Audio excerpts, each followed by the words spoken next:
প্রদেশ যুব কংগ্রেসের ডাকে এই সাংবাদিক সম্মেলনে আপনাদের সকলকে অভিনন্দন। আমরা আজকে যেই খুব গুরুত্বপূর্ণ একটি বিষয় নিয়ে আজকে এই সাংবাদিক সম্মেলন করছি, তা হয়েছে এই রাজ্যের ট্যুরিজম। রাজ্যের ট্যুরিজম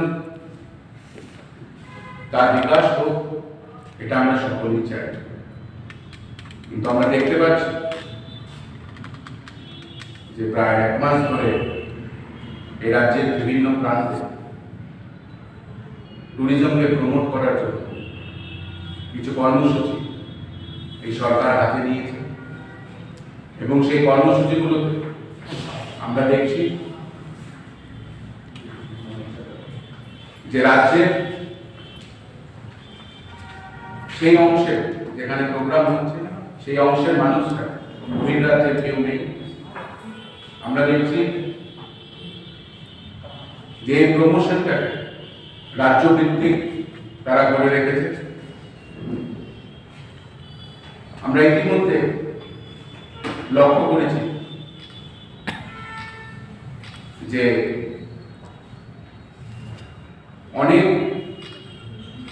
টাকার বিনিময় এই রাজ্যের ট্যুরিজমকে ফিরিয়ে আনার জন্য ট্যুরিজম অ্যাম্বাসেডর হিসাবে আমাদের বহু চর্চিত এবং প্রিয় খেলোয়াড় সৌরভ গাঙ্গুলিকে ত্রিপুরা অ্যাম্বাসেডর হিসাবে তারা নিযুক্ত করেছে।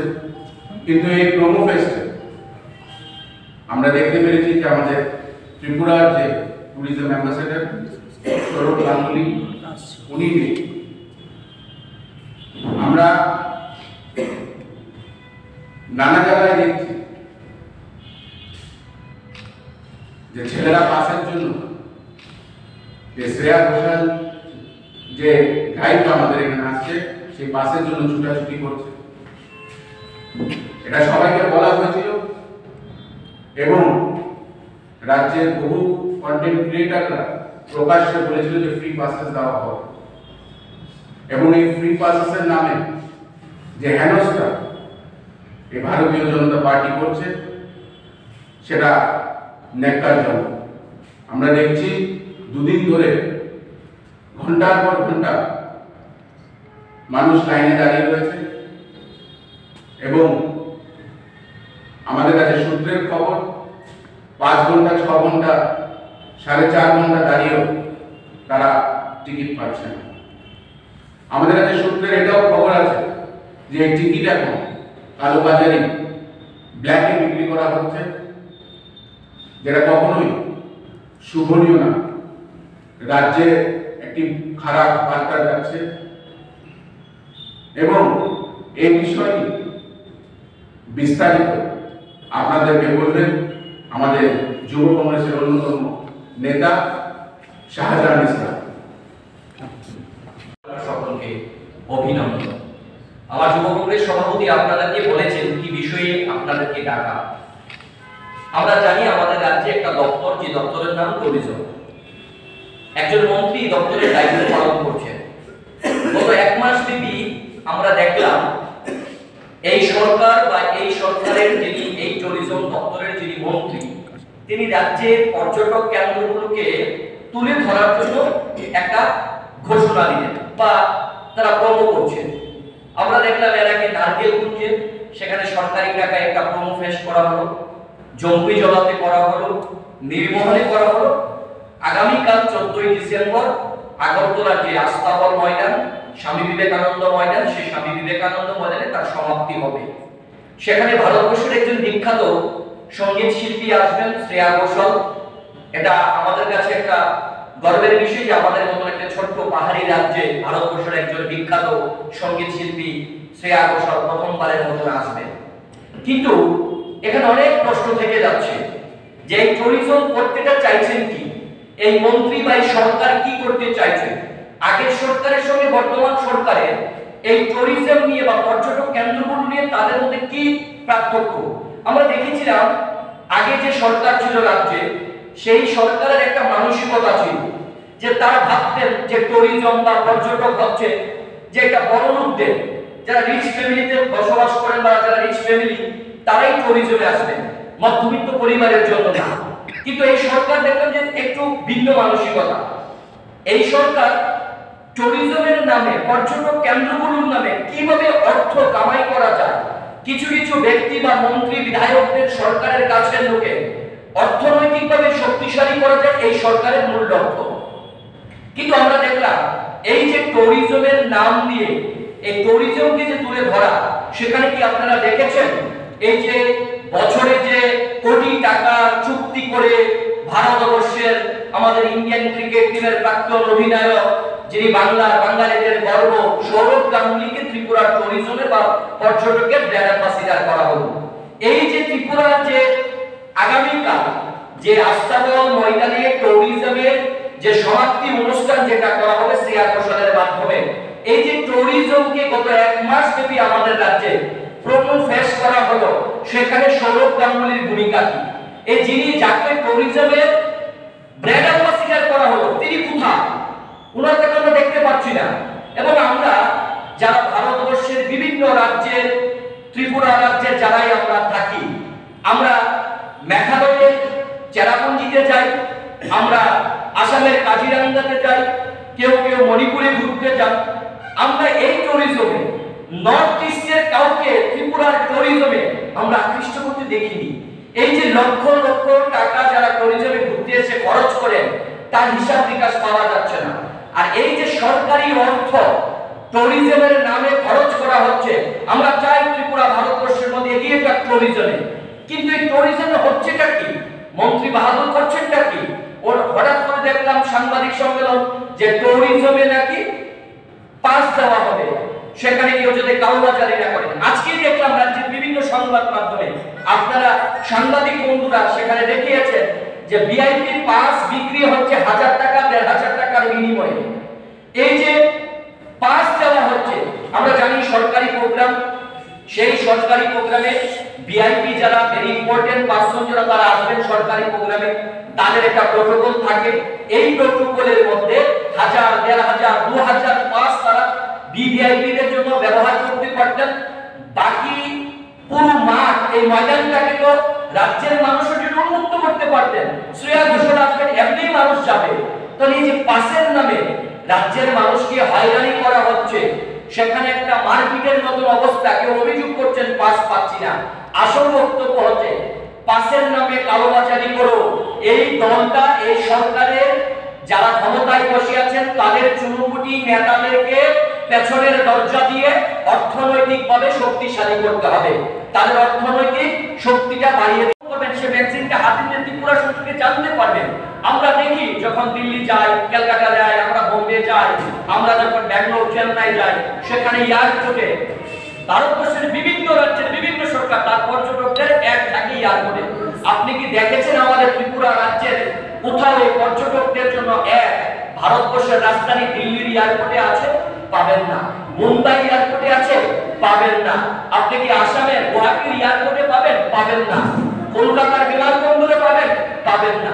তাহলে এই যে জনগণের যে ট্যাক্সের টাকা দিয়ে এত বড় আয়োজন করলেন, সেখানে ট্যুরিজমের আরো উন্নত করার জন্য আমরা মনে করি ট্যুরিজম স্পটগুলোকে, পর্যটক কেন্দ্রগুলোকে আরো ইনফ্রাস্ট্রাকচার তৈরি করতে হবে, মানুষের কাছে সম্পূর্ণভাবে তুলে ধরতে হবে।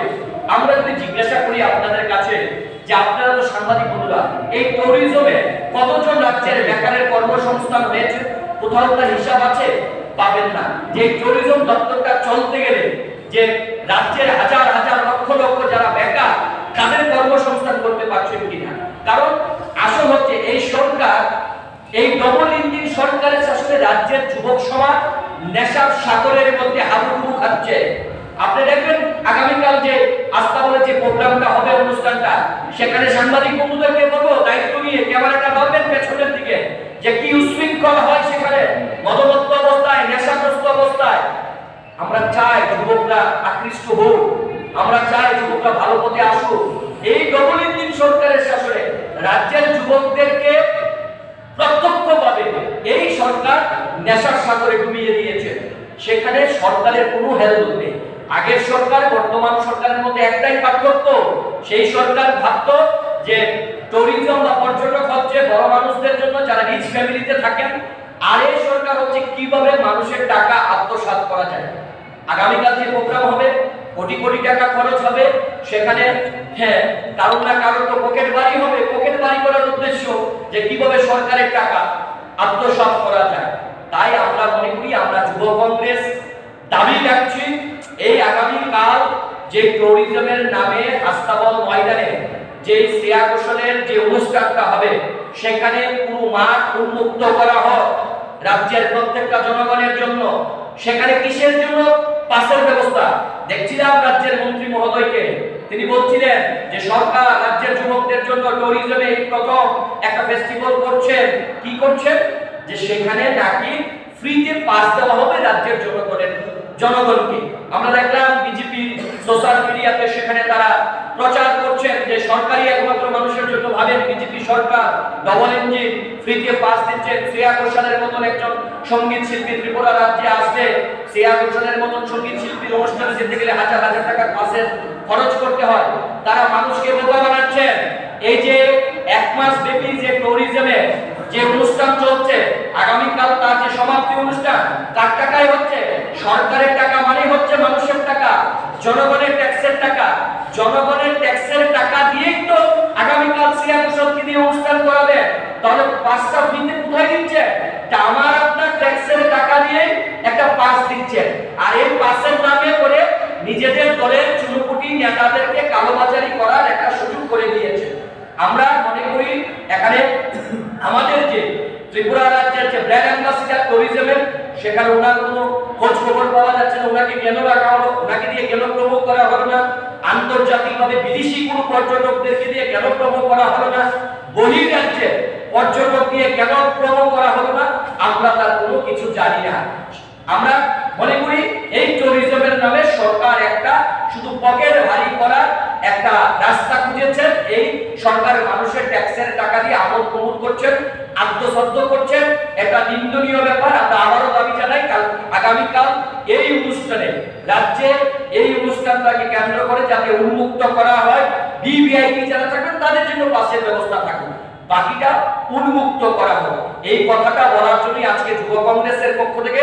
এখন আমাদের প্রশ্ন, এই যে আমাদের রাজ্যে এই যে ট্যুরিজমের নামে নারকেলকুঞ্জের কথা যদি আমরা বলি, এই নারকেলকুঞ্জে আপনি যান, আমি যাই, সেখানে আপনার আমার রাজ্যের মধ্যবিত্ত পরিবার একদিন যাপন করতে পারছে না সেই কটেজগুলোতে। আমরা নারকেলকুঞ্জকে যদি আমরা বলি, আমাদের যে প্রাকৃতিক যে সৌন্দর্য নারকেলকুঞ্জে, সেটাকে আমরা মিনি সুন্দরবন বলতে পারি।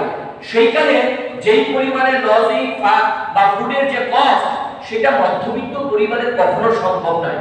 এটা একটা বেসরকারি সংস্থাটাকে দিয়েছে, কারণ সেখানে মন্ত্রীদের, সরকারের মন্ত্রী বাহাদুরের একটা অর্থনৈতিক লেনদেনের ব্যাপার আছে।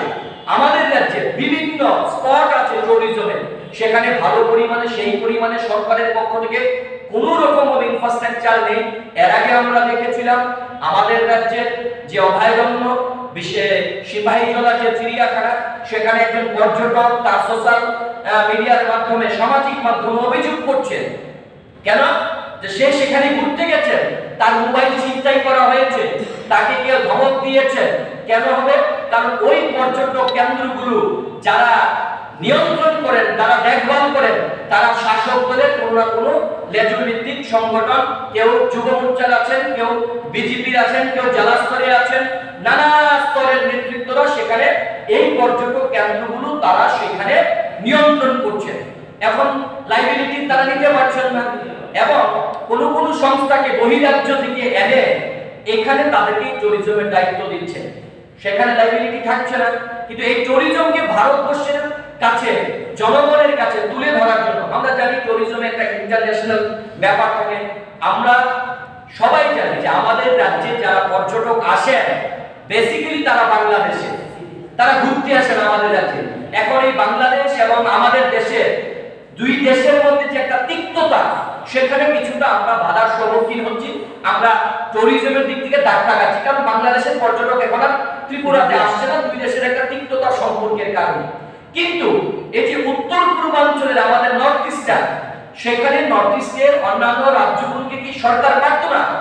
অল্প টাকার বিনিময়ে অল্প খরচের মধ্যে একদিন বা দুদিন করে কাজিরাঙ্গা বা সেখানে আপনার কি কয় চেরাপুঞ্জি, নর্থ ইস্টের যেখানে সুন্দর সুন্দর যেখানে পর্যটক কেন্দ্রগুলো, তাদের সঙ্গে ত্রিপুরা সরকারের একটা মানে সাইকেল তৈরি করে এই ট্যুরিজমটাকে তুলে ধরার জন্য আমরা কিন্তু সেটা দেখতে পাইনি।